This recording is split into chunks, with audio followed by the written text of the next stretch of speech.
Impala is the full-size model that Chevrolet made from 1958 to 2020. This video shows the differences through the years. I'm going to talk about the design changes that become iconic in the American car industry. I'm going to talk about the differences from year to year and some of the design elements that maybe were brought back from an earlier time and some of them that stuck with the cars through many years. I'll start off talking about the 1958 Impala. This was the first year that the Impala was introduced. It was a big change from 1957. It was the first year in the car industry that they had 4 headlights, and most all cars in 58 came out with 4 headlights. The Impala was no exception. The triple taillight design came out in 58 on the Impala and was carried on throughout many years. The 58 Impala was heavily laden with chrome. Most cars that General Motors made in 58 were.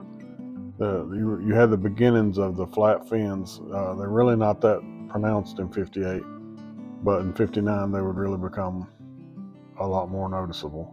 You had the 348 engine came out in the 1958 Impala. It was the first big block engine. There were several other engines available in that year also. Interior wise, it looked like a typical 50s car. It had a lot of chrome in it, kind of checkerboard pattern in the seats. You had a lot of two-tone interior stuff. It was a nice looking interior for sure. I showed this picture of the station wagon just to show what it looked like. The 58 was kind of a one-year body style. Some of the frame and the other parts were used all the way till 64. But body style wise, it's kind of a one of a kind. It's kind of a big bulky 50s looking body style.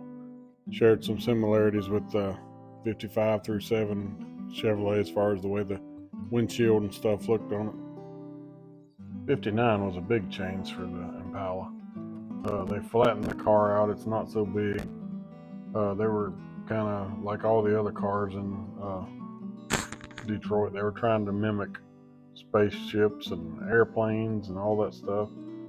So they put big fins on the back. They made 2 big tail lights that I guess resemble cat eyes kind of, except they're red. They did a lot of changes, and I think it was a very good change. 59 Impalas, especially convertibles, are among the most valuable of all Impalas. They just made the car look really sleek. It has a big wraparound windshield, and I'm only showing the 2 doors in the convertibles, but they also had a lot of other varieties that were nice looking. But interior, it still stayed similar to 58. You had a lot of two-tone interiors. It was very nice looking cars though. The 59 station wagons were very unique looking cars too. A lot of big glass in them. They were just really cool looking cars all the way around. 1960 was kind of a continuation of 59. The cars are very similar. They did away with the 2 grills that were in the front of the hood on the 59, and they went back to the triple taillights from 58. They also narrowed the fins a little bit. The fins are not as big and pronounced as they were on the 59s. They also placed a jet on the side of the car with a stream behind it, and that's where they come up with the 2-tone paint job on the cars. They just look really good. They have big gun sights on the front fenders. Just a really nice looking car. Interior is I guess kind of similar to a 59. Pretty much every year in these early Impalas they did changes in the patterns and the way the cloth was laid out or the seams were sewn. All of them had beautiful interiors though. The station wagons are very similar to the 59 with the obvious changes that came along with 60, but the main part of the body is the same. With 61, a lot of major changes came to the Impala again. The fins were pretty much completely done away with. They still had the little V in the back like there's fins there, but the fins were no longer there. They didn't overhang the body like they did before. You still have your 3 round tail lights. You have your stripe down the side that kind of carried over from 60. That's kind of where they put their two-tone paint again. Your glass got more. They actually call this body style the bubble top. 61 is a 1-year design. It doesn't really carry over into the other years.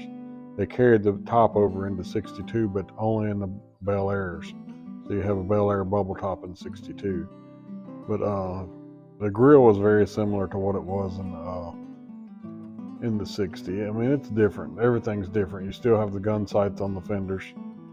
Interior wise, you still have some two-tone interiors. It still kind of carries over a little bit of a 50s look to it. The two tones. It's still a very nice interior. 61 was the first year for the Super Sport Impala. They're very rare and very limited in number. Real ones are very hard to come by. There's a lot of fakes out there. 60 is also the first year for the 409 engine.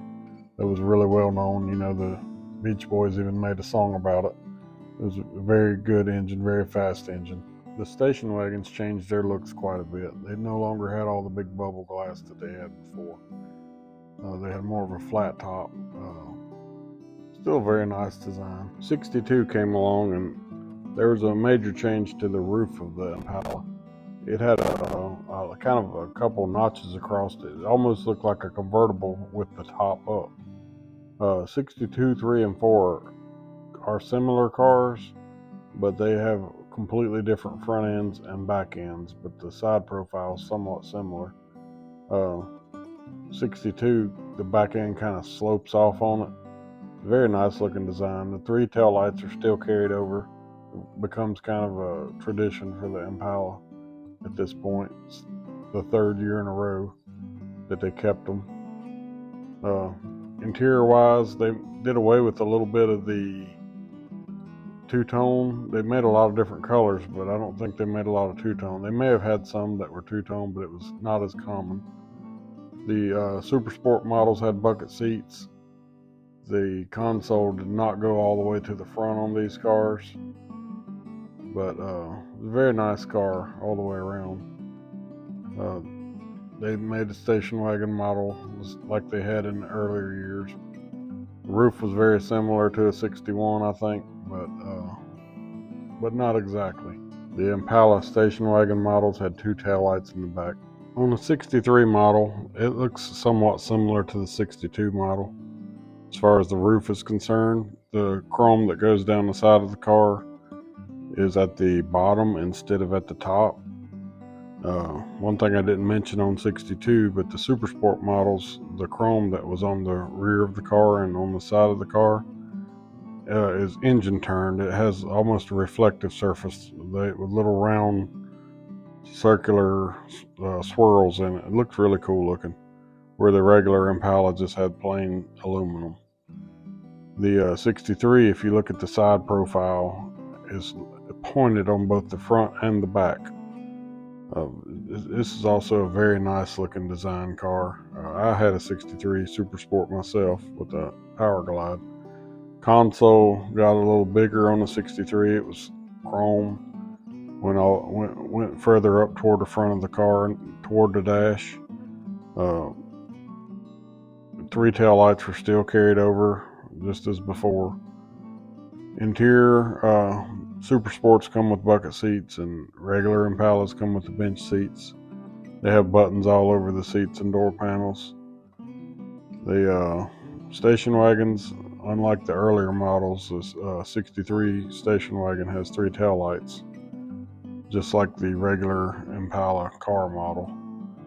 Other than that, it has the changes that were made to 63 on it, but it looks very similar to the 62. In 64, they still carried a similar design to 62 and 3. The differences were it was very flat on the front and back instead of pointed as 63. The regular Impala models had a trim that went all the way down from front to back, and then it curved down and went back to the front. On Super Sport models, it had a strip of trim at the top, and same as the 62 and 3. It would have the engine turned aluminum insert in it, same with the rear of the car. The rear of the car didn't have as much big flashy aluminum. It had kind of a strip that went around the top. The interior of the car, Super Sports had bucket seats and consoles. Regular Impalas had bench seats. On the station wagons, it was a little different than previous years. The 64, instead of having the round taillights, they had kind of a square or rectangular shaped taillight, one on each side. These cars are very popular in the hip-hop scene. You see a lot of rappers with them in their videos, but they are very nice cars. Now we're going to talk about the 65 Impala, which is my favorite year Impala. I made a whole video talking about why 65 is the best year Impala. I own a 65 Super Sport, but in 65 there was major changes made to the car. It has a more fluid-like design. They compare it to a Coke bottle. Still keeps the 3 taillights like before, but the entire car's design has changed, including the frame.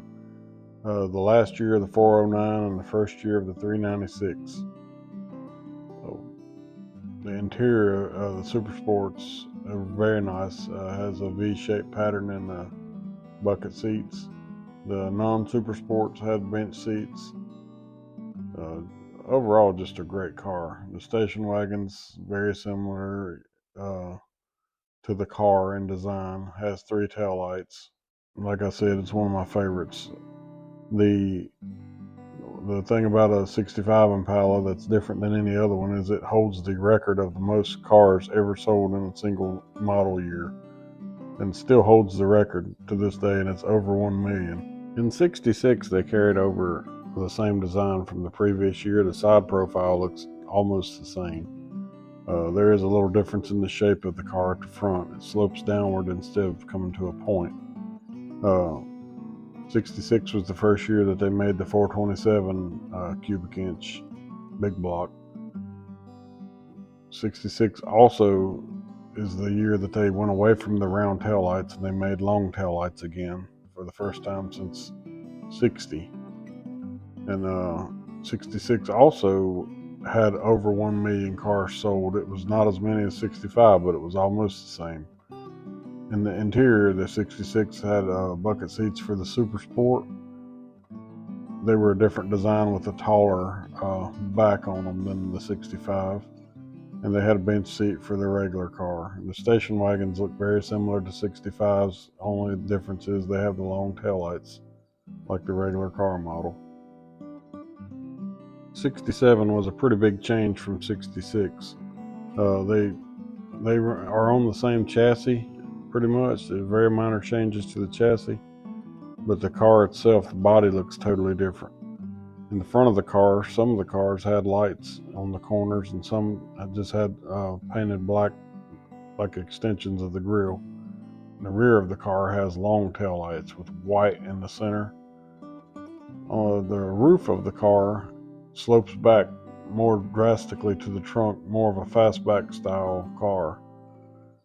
The interior of the car this is the first year GM on all their models. They put more plastic in the dash instead of painted metal like they'd had in the past. You have bucket seats for the Super Sport models, and you have bench seats for the regular models. They actually made their own separate model in this year for the 427 Super Sport. It looked a little different. It had fake scoops in the hood. It was a very, very rare car too. The station wagons look similar to the car as you would expect. The 68 Impala was similar to the 67 with some notable differences. It changed the way the park lights were in the front. It changed the grille, and the taillights were moved to the bumper, and it had 3 taillights in the bumper. They were not round exactly, but they were similar to the older Impalas in that way. But they also came out with the 307 cubic inch that year. They had 2 different roof styles in '68. They had a roof style that was similar to the Caprice in '67, and they had the fastback style. Overall, still a very attractive car. They had a special model, the SS 427, the same as they did in '67. This car had vents in the side that resembled gills on a fish. That's one of the ways you could tell the 427 SS from the other cars. They also had optional hideaway headlights in '68, where they were controlled by vacuum. The headlights were hidden in the grille. When you turned them on, they flipped open. In the interior, bucket seats were still available for some models, and bench seats also. The station wagon was similar. It had the taillights that resembled the ones of the regular Impala. They were put across the tailgate. 1969 was another big change year for Impala.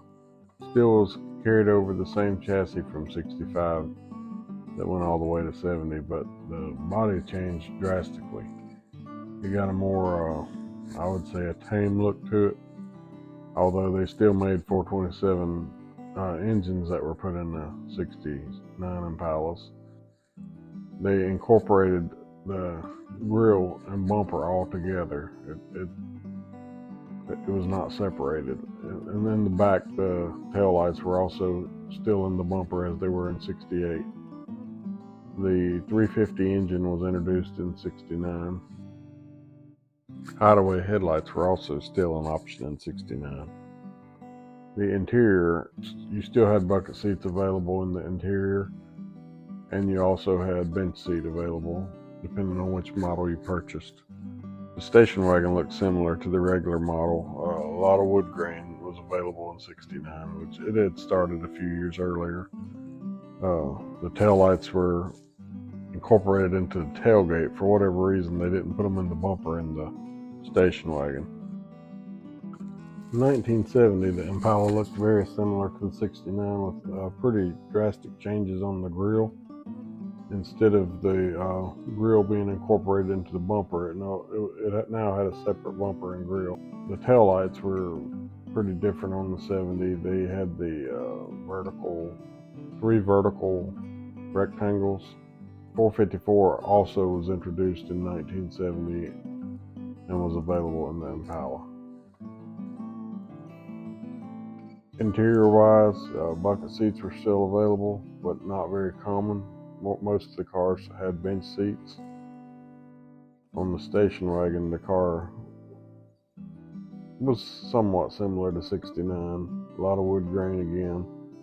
Taillights didn't quite look the same on the station wagon as they did on the regular car. But I'm going to make another video, a part 2 of this video that goes on into the newer models after this. I may even make a part 3, so please like and subscribe.